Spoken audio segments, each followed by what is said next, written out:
Hey, welcome to Mineral Talks Live, the weekly live webinar that brings you in-depth and in-person interviews with the mineral people from around the world. Mineral Talks Live is brought to you by a joint effort among the Mineralogical and Geological Museum at Harvard University, the Society of Mineral Museum Professionals, and Blue Cap Productions. Tune in every Wednesday and stay connected to your mineral world. Now, broadcasting live from beautiful Honolulu, Hawaii, the land of aloha, ukuleles, and shakas, this is Mineral Talks Live.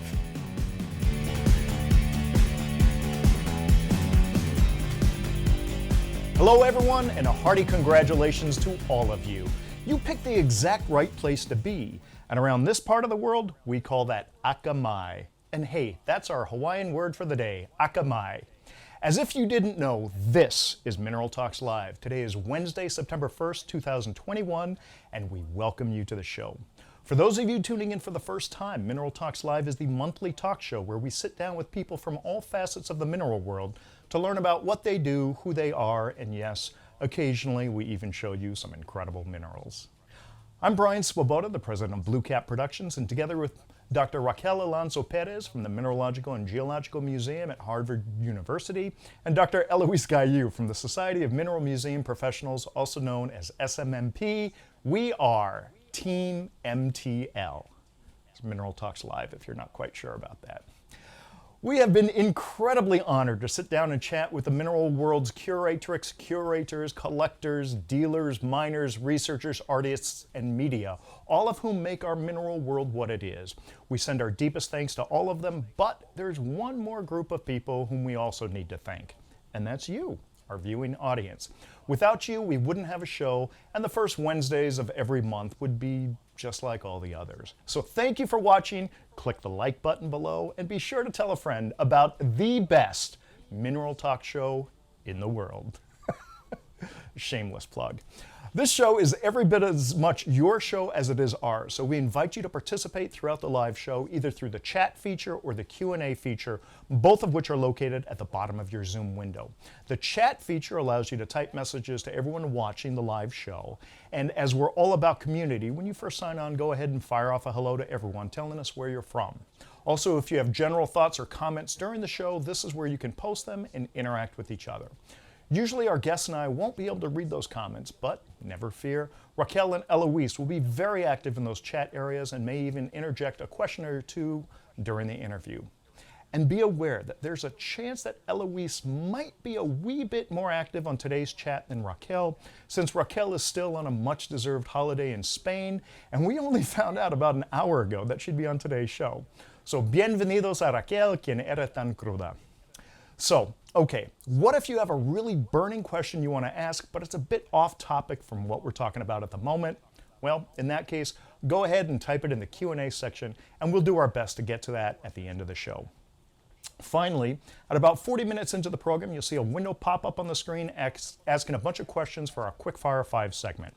This is where we get to see how well you know our guests, and yes, we play along too, as we're not even sure of all the answers to the questions we ask. Although today, we actually have 2 guests on our show, so we're going to do a Quickfire 6 with 3 questions for each guest. Now, for today's show, we're sort of focusing on a very famous mineral producing locale, and we're going to learn more about it by talking to 2 gentlemen who arguably know the most about it. The locale is the world famous Bisbee, Arizona, and our guests, of course, Doug and Rich Graeme. Doug, Rich, how are you guys? Good, I'm good. How are you guys doing? Terrific. We are fantastic. We are so excited that you guys could make it on the show. How's the weather out there? Where are you right now? We're actually in Whetstone, which is close to Bisbee, and it's raining. Which we desperately need. Yeah. Well, now that Arizona, you've been getting a lot of rain lately, so like you say, it's much needed. Yeah, we've had record rains here. Oh, wow. Well, keep safe. Now, you guys are like me in that we all grew up with minerals around us all the time. You guys were born in Bisbee, and many reports say that you guys started collecting when you were 6 years old. What I'd like to know is, how old were you when you first went underground at Bisbee? Personally, I remember when I was a kid, my dad would take me underground at the Stewart mine, and my sister and I, we'd run around, not even with flashlights, with candles, and we loved it. So you guys must have had similar experience. So when did you first go underground, and what was your earliest reaction to that? The first mine actually was pretty young. We were about 4 years old, and it was on the outside of the Warren Mining District, outside of Bisbee. Well, it's considered one of the Bisbee mines, and it was a non-productive, really gold mine called the Easter Sunday. And we were just thrilled. There were absolutely no minerals in it. There was a porcupine in it, but there were no minerals. We brought home a ladder though. Yeah, we brought home a ladder out of one of the manways, a short 5-foot ladder. We didn't really get the second mine we went into was the Copper Prince, and that was a specimen producer. It didn't produce a lot at that time. Little, probably 3/4 inch limonite pseudomorphs calcite with really pretty malachite spheres on it. So they were relatively attractive. Oh, after about 1975, it became pretty consistent going underground. Fantastic. So you lived underground. I mean, a lot of people outside of the mineral world ask me, how the heck could you go underground? Aren't you terrified? And no, I think for people like us that spent so much time underground so young, it was like walking down the street. It's like home. Exactly. Yeah. Actually, in the Stewart mine, they built a cantina in one of the underground rooms, and it was like, for me, it was the coolest thing. I felt like I was on a Wild West movie set. It was always neat down there. At some point, a mineral specimen had to have jumped out. I mean, you guys have been exposed to so much, but some mineral specimen must have jumped out and really kind of spoke to you. I'd love to hear from each of you. What was that first mineral specimen, and why did it kind of resonate so strongly with you?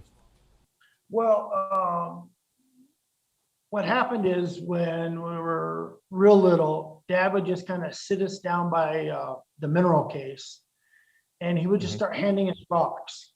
And the one that really brought in to me is an Azurite Rose. I can kind of show it right there. This is the one Dad just handed it to me, and it just felt so good, and it was so pretty. And then, of course, Dad told the story that he found it behind a piece of lagging inside the mine when he was a geologist. And that just drew me in after that. Mine was a little different. It's this piece right here. And I don't know if you guys can. Okay, it's sort of shadowed because it's and oddly enough, it's the oldest piece that a family member collected. It was collected by my great-grandfather in 1893. But that had nothing to do with it. I didn't even know it at the time. But it's just one of those really sparkly azurites. And because it was a bug and it's a fairly hard azurite, I could safely hold it as a kid. And I just looked in there and just looking at the sparkling blue-black nature, this would be the piece that really pretty much set the stage that I was going to be collecting forever. So how old were each of you when you were exposed to your respective pieces? We were tiny. I don't even remember how old I was. Wow. Because my dad wanted us exposed earlier. He pretty much wanted us to be mineral collectors. Of course. He needed collecting partners. Let me go off. 3 or 4, maybe. Oh wow, really super early. Let me go off script here. What have you named? What are the pet names for each of those pieces? We don't name our rocks. Yeah, we're really boring. Yeah. I don't have a single. True mineralogists. Yeah, we're really boring. No, I love it.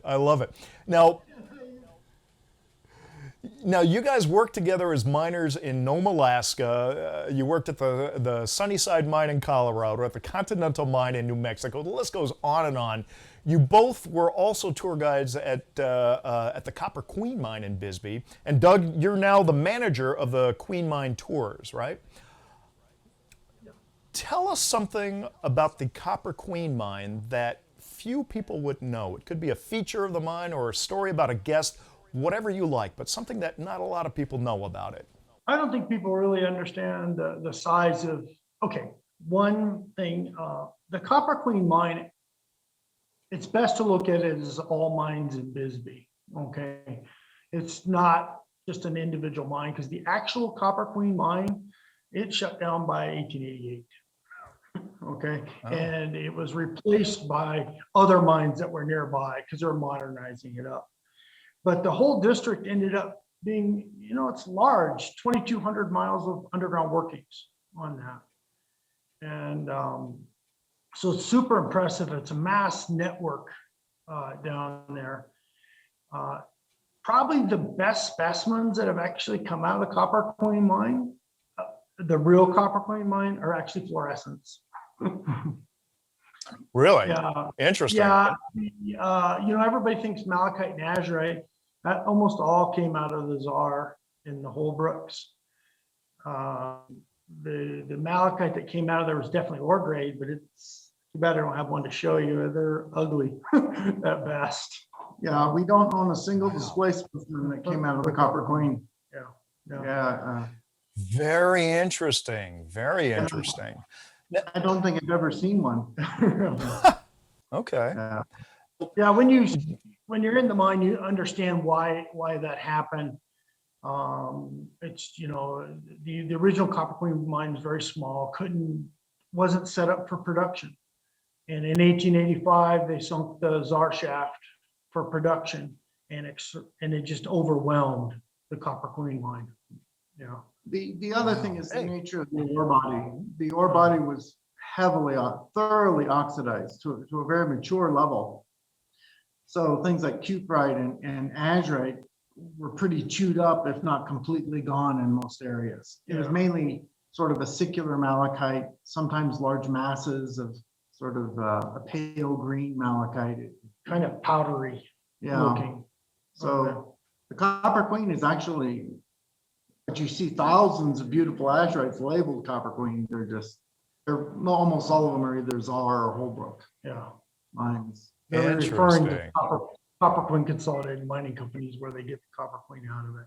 Very cool. Okay, that's very interesting. That's very cool to know. Now, guys, we could probably spend 2 hours just talking about this this next subject that I'm going to bring up, but I'm hoping you could kind of condense it down into a Reader's Digest version. As we were talking about prior to the show going live, maybe you guys can tell us a little bit about the geology of Bisbee and what made it such a prolific producer. Okay, we had 4 stages of mineralization coming up, and that helped. Okay, you know, it's a granite porphyry. And the first stage brought up copper and iron, so a lot of pyrite. Second one brought up copper and iron, chalcopyrite, and more pyrite. Then we had a third stage of mineralization that brought up lead, zinc. And the final stage brought up this suite of really kind of odd elements, arsenic, tellurium, bismuth, etc. And that's what these different stages of mineralization have brought and allowed to form all these different mineral species. Bisbee currently has 337 different mineral species that have been identified on that.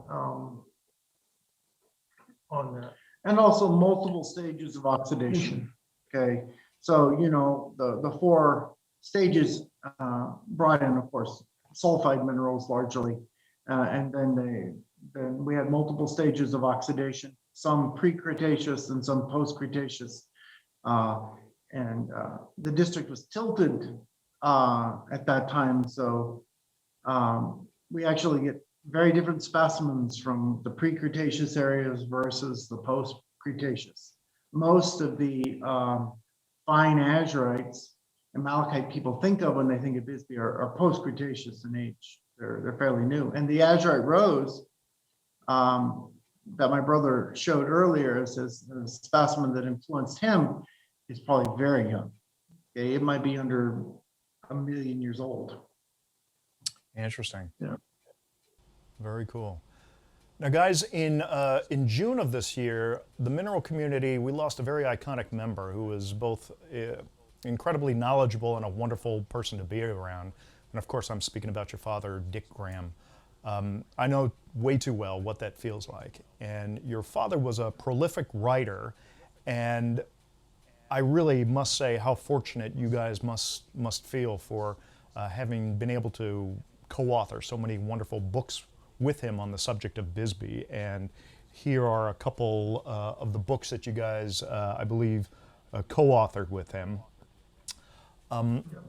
Tell us a little bit about your side careers as authors, and maybe what you're working on now and what it was like working with your father on some of these books. What we're working on now is we need to complete volume 3 of the mineralogy series. It was going to focus on, it's focusing on the mining aspects, a little bit of mining history, explaining how we write our labels and how to interpret labels, a little bit of a touch on important collectors in the district. And who preserves specimens. Like Bill Crawford sent numerous specimens to the Smithsonian, and thus they were preserved. In normal cases, they would have been lost. So we're going to touch on people like that, and then of course do a general mining history.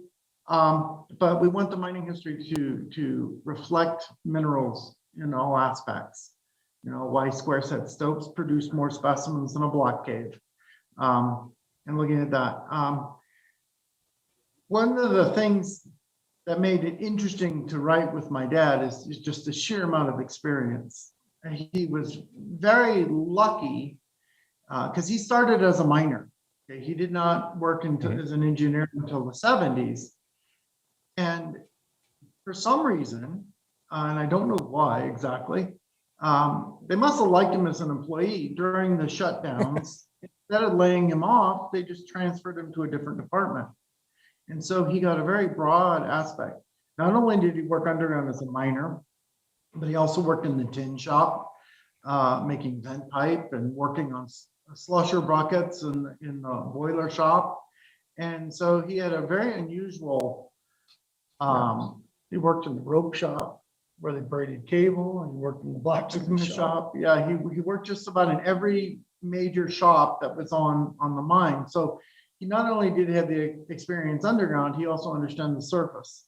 And then of course he spent the remainder of his career in engineering and management. And so he had a very unusual viewpoint on mining, which was nice. And his experience underground really paid the difference because like he would instantly look at a sill pillar for minerals. And for most people, you wouldn't think that, but to a miner, that makes an excellent, because that's ore that has been remaining left behind. But he really knew his stuff. Yeah. Well, he's well missed. I was fortunate to be able to do a few interviews with him on video that have not been released yet, but I loved knowing him and I miss him truly. Now, you guys also did this book, I believe, together, and not with your father, but together with each other. So you're kind of starting to become the historians for Bisbee in general, correct? Combined with my younger sister, because my younger was that your sister? In there. Yeah, that's my little sister. I didn't know who the third author was. That's fantastic, and good for you for giving her top billing on the book. Yeah. Well, she's a museum study teacher. Yeah, she works in museums. Yeah. And so history I love it. Great. Now, you guys had mentioned something very briefly, and I'd like you to talk a little bit more about it. As historians, you're working on that third volume, and you talked about sending the message out of preserving the depth and kind of information that you guys preserve on your labels. Can you share with us some of the information that you put on your labels? And I know that you have, I think, at least one label. Most of it's electronic, but you have at least one label that you can show the audience. So what we're doing is the collection is large parts of it are self-collected. So we're able to have very exact location information, okay?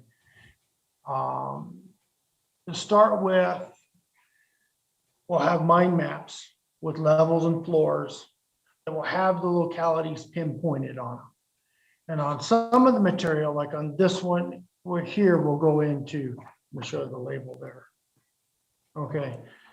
It'll talk 5th level, 500 level, spray mine, 88 stope, 8th floor, 50 feet northwest from the manway. And that way, in case, because we were talking before the show, some of these localities still exist. This particular one is gone now. It's been mined out by the pit. In the future, maybe 10 years, 50 years, 100 years from now, somebody will be able to go there, could actually walk to the spot where that thing was found. It really came into use when Melly Rose was working on Ed Daviite. We were able to pull out some detailed drawings, not only the crosscuts, but we had marked faults. My brother had drawn a map. It was marking the faulting and very precise locations, up to about a foot from where it was found. So that allows for an academic use of the specimens. But the other thing is, I really believe the far majority of the really important mineral localities in Bisbee still will produce. They're not the ability to. Yeah, or have the ability to, particularly with more modern collecting. Now, time has to pass because, you know, Freeport, the mining company, is understandably probably not going to be willing to allow collectors in. But they're not going to be here forever. So as time passes, these areas are largely preserved. Yeah. I mean, and so you will have somebody will have the opportunity to go back and we're trying to get them within 2 or 3 feet, ideally, of where the location is. Yeah. So someday some wonderful pieces will be coming out. Yeah. I think the internet just exploded with people Googling Freeport as soon as you said that. I mean, to imagine the amount of stuff that's come out of Bisbee, and 2 gentlemen who probably know the mine better than anyone else now, still saying that there is a potential for a lot more stuff to come out. Wow. I mean, what a carrot you dangle. Well, it's true. And actually the mine collapsing in some areas actually reveals specimens. The good cuprites, you know, came out of a pillar that was exposed that way. Yeah. And that's just nature with ore too. And there's at least 2 unmined ore bodies, and one of them is an oxide ore body with azurite in it on the 770 junction. It was in the shaft circle. So the entire ore body still remains unmined because it would ruin the shaft to mine it. And so they just left it there. Well, I think Peter McGaw just signed off, and I'm getting a message from Allison that he started the car and he's headed south.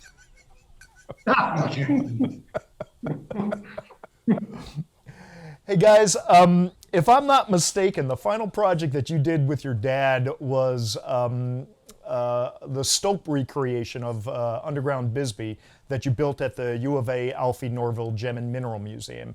And as many people on Facebook has been seeing, that museum just finally did their grand opening. And we're actually going to have Eric Fritz on the show for our January episode right before Tucson. Tell us a little bit about your involvement and that stope, because we've seen it before, but I'd love to hear the first-hand story from you.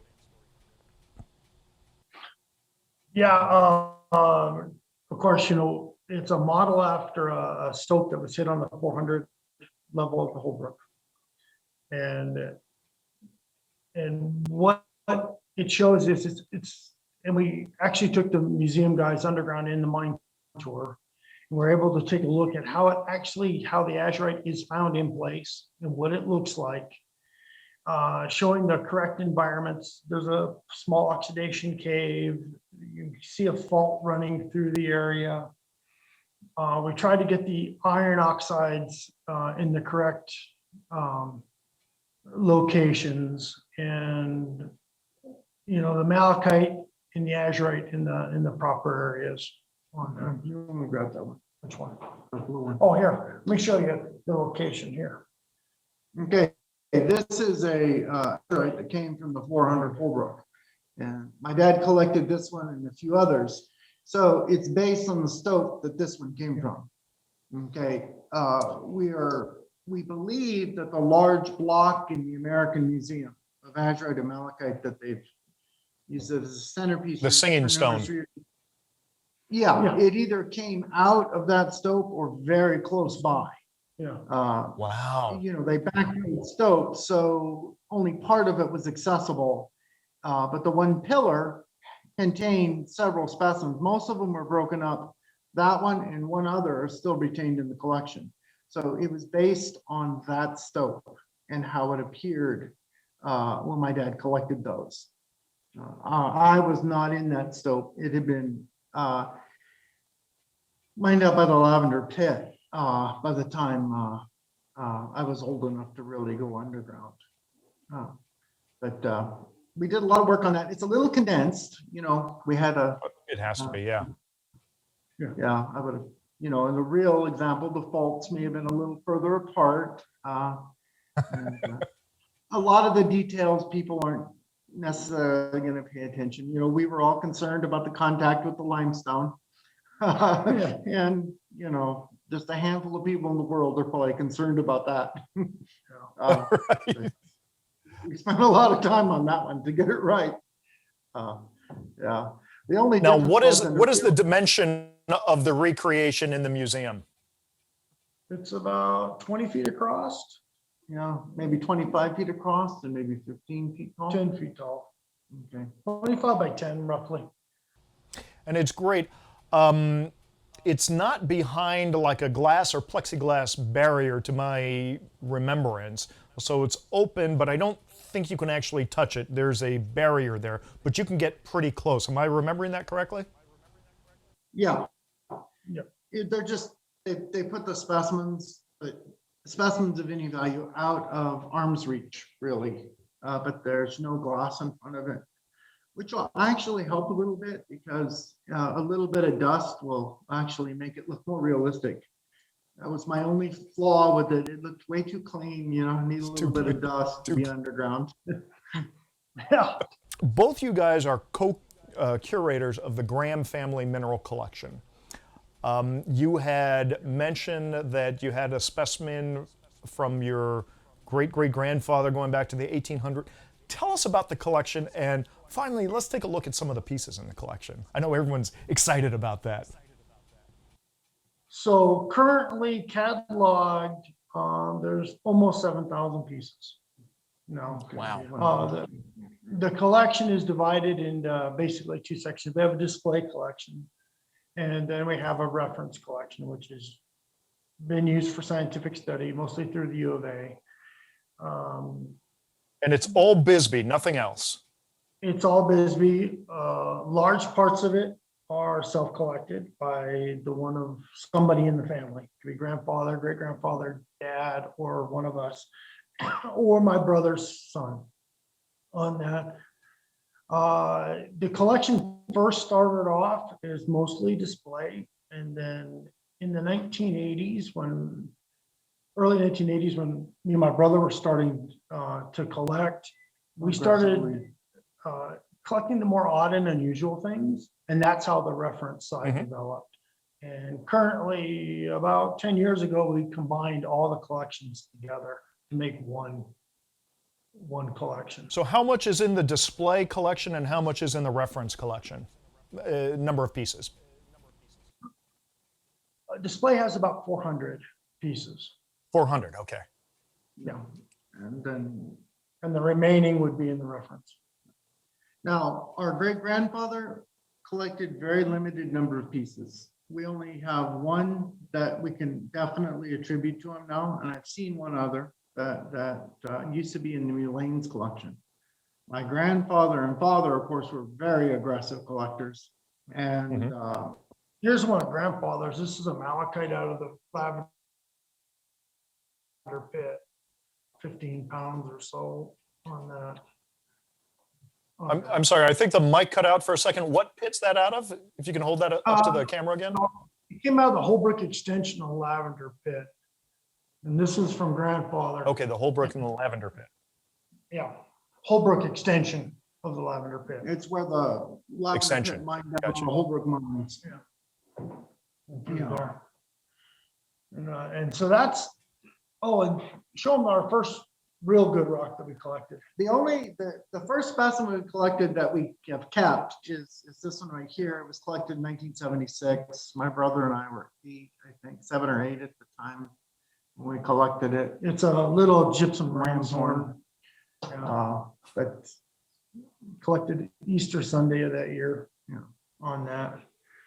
And I love it. yeah. And this, put yeah. this one. And we got lots of big azurites. Not bad. This is an old George Bedeau piece. Yeah. There's probably a few of you out there that remember George. Yeah. He's been gone a long time. Yeah. We're talking the father of Richard. Bedeau. Well, Richard's been gone a while too. Yeah. Oh, I want to show you a story on a rock here. It's this one. It's a bunch of azurite crystals. And this one's got a little bit of history. This got me and my brother our first trip to Disneyland. Yeah. Yeah. So what happened I know you don't name it, but it's the Disney rock. right, but yeah, so this is important to us. What happened is my dad was contacted by O.D. Brown, and his sister was given this rock. Some guy was flirting with her, some miner was flirting with her in Bisbee, and he gave it to her. And O.D. Brown had a small mineral collection, and it was in LA at the time, and this is 1972. And Dad went to go pick it up. So that's how we got to go to Disneyland. Yeah, O.D. Brown's sister was a waitress in one of the restaurants in Bisbee in the early part of the 20th century, about 1910. And he had I love it. very So in fine- 1972, in 1972, Disneyland was still using the tickets. So you guys got your first e-ticket ride in 72. So it was fun. It was Yeah. fun. Another good rocket, azurite. This is a ZAR 200 level one. You can see the side pattern on it. Oh, that's fantastic. When Dad was a kid, this lady needed her garage cleaned out. And she had rocks, but they were all bundled up. They were all wrapped up. And Dad could just reach in and grab 2 rocks out of the pile. for payment for cleaning the garage. And this is one that he grabbed. This thing's amazing when you hold it. The other one is not nearly as good. Yeah. Decent, but not Not nearly as that good. quality, no. Yeah, that is a nice azurite on malachite. Yeah. Yeah. I can't imagine how you guys can resist the temptation to name these rocks. The Disneyland rock, the garage rock. I don't get it. We're just really boring. Yeah. Yeah. And, Now, are these stories recorded in the database? Oh, yeah. Oh, yeah. Yeah. Yeah. Good. They good. are. Actually, with a little bit more detail. Yeah. With actual dates and stuff like that. Yeah, we're boring. We're big on paperwork. We have lots of paperwork that goes with these guys. Yeah. I'll tell you, not And I gotta boring at feel- all. I mean, just, what are we looking at here? This is granite. Got to do that for Dad. It's right, my finger's right on the top of the crystal right there. Yeah, it's named after Dad. Let me see if I can find them. They're hard to see. I I don't know if you can see them, but there's 10 and let's see. A little up? Caniac crystals, the little blue ones right there on the back. Oh, yeah, And yeah. granite's actually a pseudomorph of those. On there, and there's the granite. It's that crystal right there on that. So that one's, Now that seems quite a large crystal of graphite. Is that correct? that's pretty good sized. It's what, oh, 2 centimeters. Yeah. Yeah, most of graphite is, little tiny microscopic dots. Arizona Sonora Desert Museum has a nice big one. But the Mexican stuff is just all little tiny things. And even the Yeah. third Bisbee in Jones has one, and the crystals are pretty small. Yeah. On Yeah. that. Grab that Calcite Star. Okay. This one's kind of fun. This is one that the three of us, my dad, me and my brother collected. So just a little Calcite Star from 7 level Southwest on that. Fantastic. And so, let me grab a rock here. My favorite rock, which is probably worth $1, but I collected it. I like it. Just a little water clear calcite from 7 level Southwest mine on there. Oh, that is a gem. Yeah, most calcite from Bisbee isn't, that form, or it's not clear. Most of it's, botryoidal. So I was really surprised when we found it. Why show them that one? This is an interesting malachite. It's very simple, and surprisingly, it does not attach to one in the University of Arizona collection. I've only ever seen 2 of them. One's at the U of A, and we thought they would fit together, but they don't, unfortunately. Yeah, but sort of an unusual That is malachite. cool. Yeah, and then The one Dad collected. this is a cuprating calcite off the 400 Czar that my dad collected in the 1960s. This is probably one of the more important localities that we were recording, because it tends to be a desirable type of specimen, and it was mined from the 1920s. And then it was still accessible because it was a tiny stope. It wasn't very big. So Okay. my dad was able to get into it. So we have a lot, and we can know the exact location on a map. Yeah, it came from right at the top of the manway, right there at the edge of the chute. And again, he uses mining experience, because the soap itself just didn't have anything in it except for little specks. And so he just went down and looked at the edge of the manway, and sure enough, he got a dozen or so really nice ones, and some other ones that we no longer own. Yeah. I'll show them the one that Little Richie collected. And this I is wish I could be a the fly on the wall seeing what you guys are seeing. next Bisbee generation. minerals spread out everywhere. Yeah, the next generation collected that one. This is more typical. Nice. The calcite. It's a good starter rock. Yeah, It is. it's a place to start. It's Yeah, on it. It's decent. So we're It's talking decent. 5 generations now, correct? right. Yep. So Yeah. Richard 5 collected this. Yeah, but the youngest one really likes sulfur salt, so we're a little worried about him. Yeah. He might sell all the azurites to buy bornites and calcites. And, yeah. So every And Rich, how old is he? He's 18. He just turned 18. 18? So- Okay, so he's not a little kid. No, he didn't have the opportunities to go underground, and he likes thumbnails, which is another thing that was a little different. But see, he's a little intimidated because he knows he's not going to be able to buy a 12-inch azurite at his age, but he can afford, a thumbnail, or he can collect a thumbnail, which so he's been a little intimidated by the collection. What can he add to it? But he did collect a spangalite, which impressed me.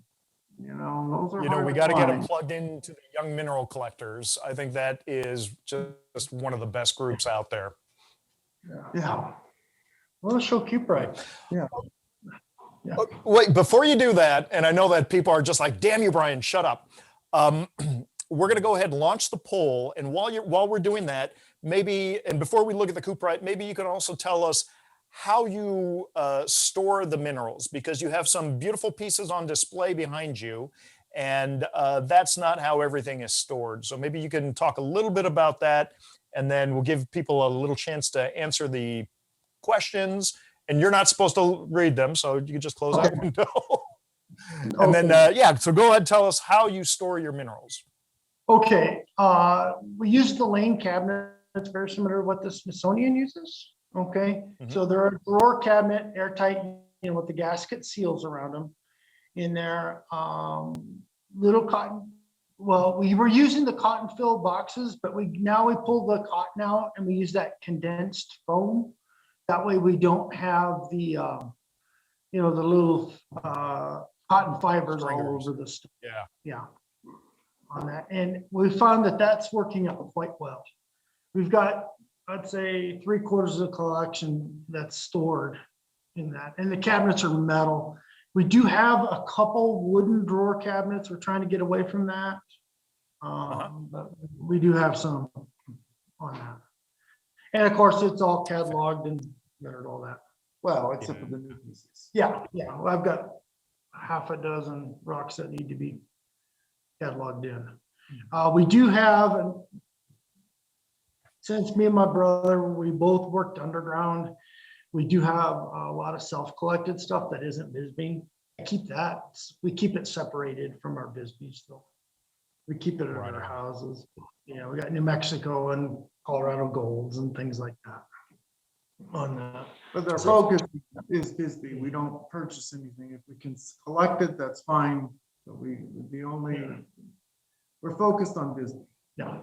And we feel collected a lot of Bisbee. But we just show some of our favorites to show rather than I can just see some behind me that we collected. Yeah. Terrific. All right, let's move on to the big C's. Oh, okay, sure. Now, let's talk about them though, before I get into them. It all started off, the three of us were underground. We saw about a $50 size spot of green. Now, when cuprate oxidizes, it's got a slightly different color green. It's almost a dirty lime green to it. And so we realized it was cuprite, and we busted it and we found conlite. Got all excited. And then we realized that, and this wasn't a pillar, we said, okay, well, we needed to just step back, and because cuprite's found as these big nodules usually. Okay. So we decided to dig out the big nodule. And it ended up weighing how many tons? That one weighed at least a ton. About a ton. There's two nodules. Dad had to go home. Okay. And the following day, we rolled the boulder over. And on the ground, we had this. Now, this one, I actually like it. It's good. I don't think it's going to look very good, but let me get it up high. It's a cube, a modified octahedron. I can't get a light through it, but this thing's absolutely water clear when you look through it on that. Oh, this was on the ground. And then we looked at the back of the boulder, and this cuprite was hanging in the mouth of a large pocket on that. Oh. And it's Jimmy, of course. That is. And Dave Wasteman and I were visiting your dad. Dave Wasteman and I were visiting your dad in 2018, and we had the chance to hold that. I was too chicken to hold it, but Dave bravely sallied forth and held it for me. And then this is the rest of the pocket. I know it's hard to see, and the lighting is not gonna do it real well. The biggest crystal in the back of it's almost 2 inches across. On there. Oh, Look there's at that. a little color flash. Oh, we can get some really beautiful glints of fire right there. Yeah, and you can actually see parts of big crystals right here on the back of it. Actually, not a bad cuprite on the back. Yeah, but yeah. I don't know which one we like better, the small one or the big one. They're nice though. They're both good. But the interesting thing Small was one is gets that it was so full much of attention. rare species. Yeah, that small one I think was the show poster for Sainte Marie a few years back, wasn't it? Does anyone remember? Yes, it was. Yeah, it was Sainte Marie, right? Yeah. Yeah. So I think that gets a lot of attention. Incredible piece. It was in that Arizona collector supplement in the mineralogical record. But even Les Brasmick, he says, I saw in the chat that as much as he loves that little piece, he would prefer the bigger piece with the vug. I mean, both incredible pieces. Can you show them both again? Sure, yeah. See, that's, get some color in that. It's hard to, yeah, that one's hard to. Oh, man. I love it, especially being self-collected. Yeah. And then there were some wonderful spangalites in that boulder, and claringolites and atacamites. It was Nantekite, full. that was the weird thing. Nantekite is copper chloride, CuCl. And when we broke it, the boulders, we had this clear waxy stuff. We thought maybe chlorargyrite at the time. But the next day we came back, it had altered to paracamite, made these big little towers, look like little mushrooms about 4 inches high. It just grew out of the Nantekite. As it altered, yeah. I think Altered to paracamite. Yeah, Nantekite alters very rapidly to paracamite. So it was a wild mineral locality. Amazing, amazing. I hope to see a lot more. Gentlemen, we're at the point in our show where we're going to do our quick fire 5, although today it's going to be quick fire 6. Are you ready for this? Yep. Yes. And again, you understand how this goes. I'm going to ask you a question with 2 potential answers. You got to respond immediately, just gut reaction. All of the viewers have already answered. All of your answers are correct. We're going to see how well the viewers did, okay? All right. We're going to start with Doug today. Doug, best Bond, Sean Connery or Daniel Craig? Sean Connery, without hesitation.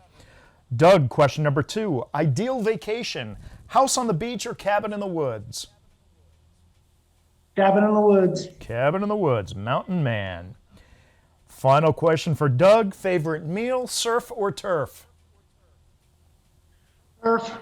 Surf? Surf. Seafood. All right, Rich, we're going to switch to you. Same question. Favorite meal, surf or turf? Probably surf. Surf as well. Interesting. Civil War, Captain America or Iron Man? Who was the most correct? I have no idea. You got to flip a coin there. Closet with blocks. So, let's just go Iron Man. Iron Man, okay. Final question. Are you ready for this one? Better red light district, Amsterdam or Bisbee? Bisbee. Bisbee. We got to go with Bisbee. And we'll explain to everybody why I asked that question when we start listening to the viewer's response. So, Eloise, I see that your camera is on. Are you ready with the answers that our viewers gave us? Yes, I'm ready. I love that last question. Question number 1 was for Doug. Best Bond, Sean Connery or Daniel Craig? We've got the new Bond movie. They just released their final trailer for that today. Doug answered Sean Connery. What did our viewers say? Our viewers said Sean Connery as well. Of course he is, yes. Bing, bing, bing. Yeah. Okay, question number 2. Ideal vacation for Doug, house on the beach, cabin in the woods. Doug chose cabin in the woods. What are our viewers say? Cabin in the woods without any hesitation. Really? Dynamite. Okay, surf or turf? Doug answered surf. What did our viewers say? Turf, wrong. They answered turf? Turf, yes. Turf. Wrong. Okay, so that's 2 out of 3. Then we switched to Rich and we asked him what his favorite meal was, surf or turf. What did our viewers say? Sure. Really? Again, incorrect. Perhaps the most difficult question for Rich was Civil War, Captain America, or Iron Man? What did our viewers say? Rich chose Iron Man. Captain America without any great conviction, I say. Wow. Okay. And the final question for Rich. Better red light district, Amsterdam or Bisbee? Rich, as he should have said Bisbee. What did our viewers say? Bisbee, of course, yes. Bisbee. And now, as to the reason why I asked this question, Rich is the author of this Whispers of the Underworld, the story of the women of the red light district of Bisbee. So, Rich, I have to ask you, do you have any tawdry tales of the lascivious women of Bisbee that you can share with us? Well, if you read the book, it's actually more about women's rights than anything else, is what it turned out to be. Because the red light district shut down by 1917. It was a very interesting place. It was, a lot of people, and for a very, 300 yards, a lot of people got shot and killed in that area. And I think the best one, probably the most famous one, will be Anita Romero, who's sort of a legendary, and she actually ran a house up in there for a couple of years, and it was just a wild house. I think there were 3 shootings in that red light house. But when I try to base it on as close like you get to a historical fact. So everything came out of newspaper articles and court records and things like that. So the information is rather limited, but it was interesting that I ended up going in direction because, as you saw, as women gained more equality, red light district sort of died out. Because in 1890, if a woman became a widow, there were no jobs available that could pay. A woman in Bisbee at that time would make $1 a day versus a man made $4 a day or $5 a day, depending on where they worked. So it meant starvation. So you will notice that had actually a big trend as women got equal pay, then the red light district sort of just faded away. Well, but it was World War I that closed it. Yeah. So in the end, it's actually it was a good story, and I'm glad that we had a chance to talk about that, so that the viewers don't get the idea that you're visiting all these red light districts around the world. Oh yeah, and considering I'm an 8th grade teacher, that doesn't work well for me. So your reputation survived Mineral Talks Live. I'm glad to know that. Maybe. I'll let you know about that. Okay, fair enough. Let's go to the Q&A session. Raquel, Eloise, how are we with questions for Rich and Doug? Okay, there was a lot of parallel conversations on the chat. So a lot of things happened on the chat. People were asking questions, answering them. And I think I'm going to read that comment from Les Presmick. Okay, where is it? There is just not much turf in Huachuca City. Besides the last 2 meals I had with those two, one was hamburgers and the other was Mexican food. Not a piece of fish anywhere. Okay, so not sure about the surf over there. We go to Tucson. Wow, so perhaps for the first time in Mineral Talks Live history, the guests actually had the wrong answers.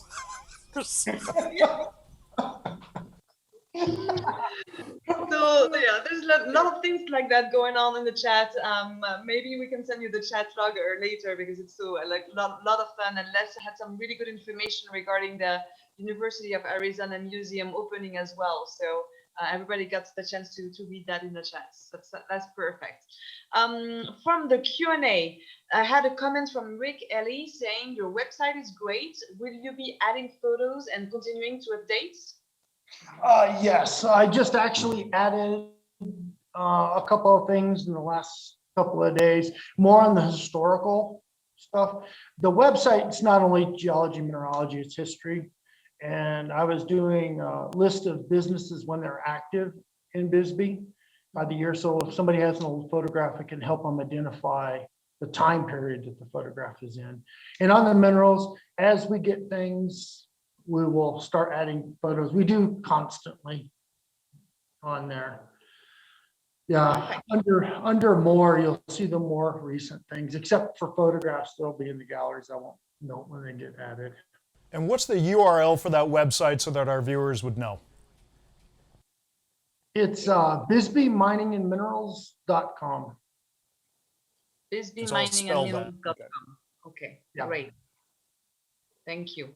A question from Edward Zbick. He is asking what would be the rarest minerals in Bisbee? The 3 rarest minerals in Bisbee. Oh, Henryite has to be one. Yeah. Paramalaconite, But you guys have one of. would probably be 2. Henryite is far rarer than paraatomite, but Henryite's a little black speck inside of sulfide, so it's not that exciting. For collectors and museums. Yeah, probably there's a bunch of little, just little specks and sulfides. Would be another good third on that one. Kid Creekite, maybe? Yeah, Kid Creekite. Yeah. But in attractive specimens like to acquire, I think a good Spangalite is extremely difficult to get from Bisbee. Yeah. Spangalite, paraatomite, And paramalaconite, and cuprocyanate. cyanotrichite. Yeah, cuprocyanate. No, just the cyanotrichite. Yeah, The other one cyanotrichite, is yeah. ugly. Yeah, cyanotrichite. Those would be the 3 that collecting. Thank you, and you both agree on that. That's perfect. Dana Nielsen is asking, do you have any Bisbee turquoise specimens? I do. I can grab it. Several are on loan to the Bisbee Mining Historical Museum because they didn't have any. Okay, And we got one right here we can show you. perfect, great. Let's see. Yeah, right there. And do you have a lot of them? Is that something that is Actually, we don't have a lot of the turquoise. And the reason why we don't is we got rid of it for Azurite. Yeah. more choice? Figured it off. Yeah. On that.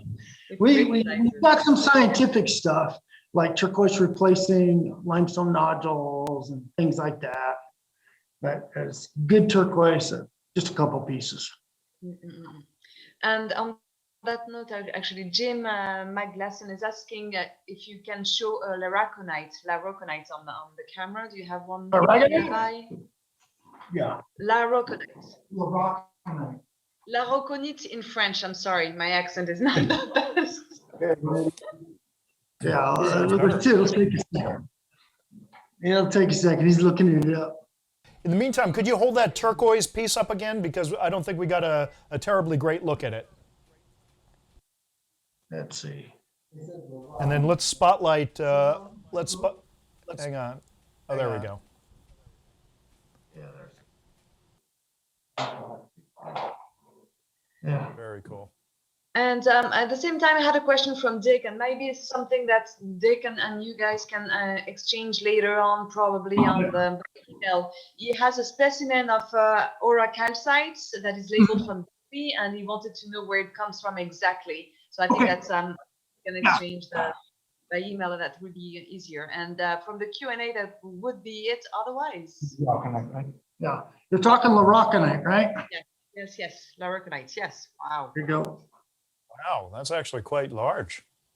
Yeah, it's a whole brick extension. Whole brick extension, lavender pit. And the chrysocolla is actually replacing some of it. And the chrysocolla is replacing some of it. Wow, that's really cool.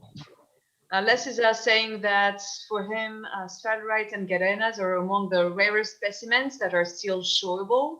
Do you have any to show us? Galena, you said? Yes, galena and sphalerite. So, all right, yeah, we go. It's so ugly, but yeah. Thank you, Les. Yeah, Les has been over here. He knows what it looks like. I know. What I like In a best. second, is he's that- going to say is what the, shelf and fluorescent. where. Is that Galena? This is a typical Galena. This is massive. Could you hold that up a little bit? Yeah, the good stuff, here are Galena crystals. If you want to see Galena crystals from Bisbee, these are Galena crystals.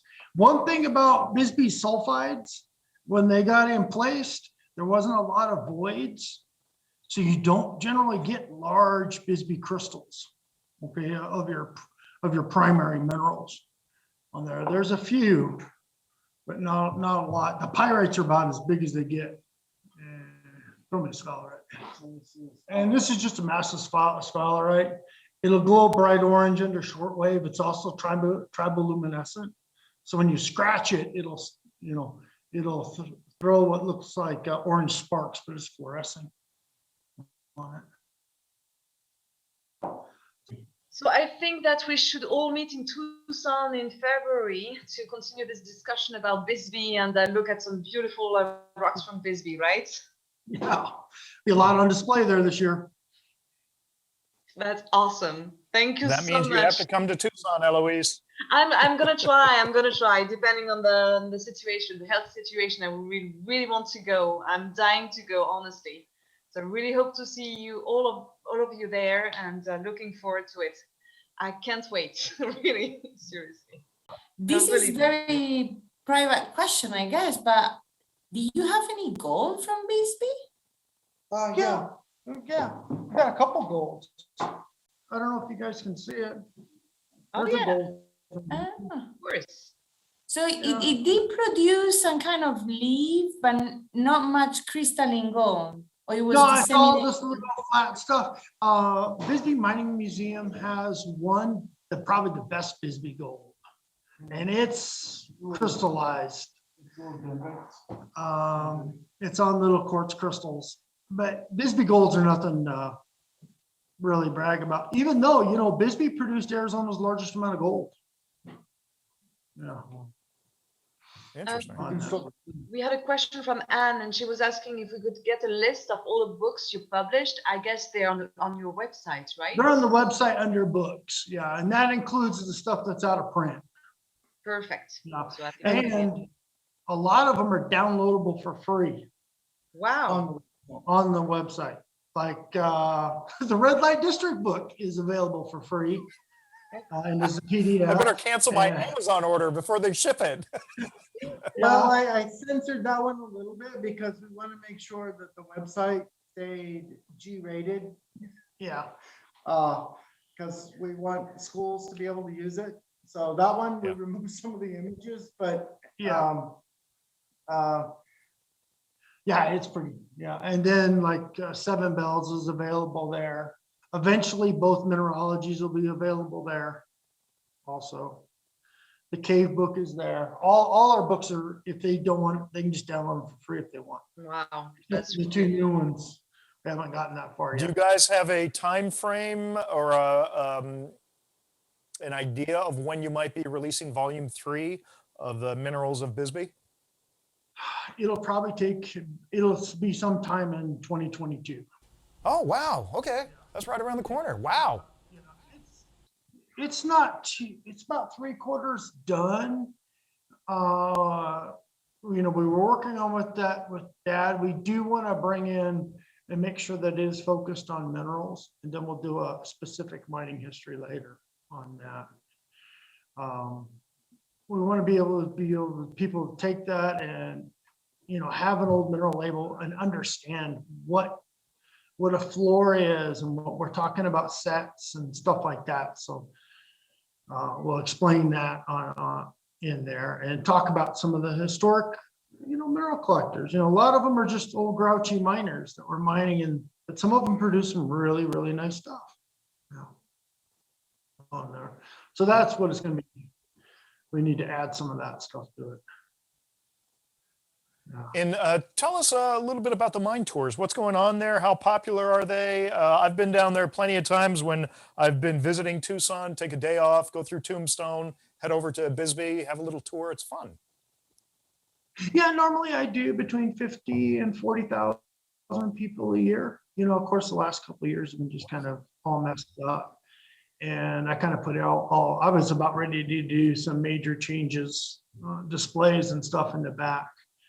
And that I'll kind of put on ice, you know. But you've been pretty dynamic. It doesn't look like the tour. Yeah, underground, we were able to, coronavirus actually helped because I was able to do some major repairs in the mine and updating. I was going to have to shut the mine down anyways for.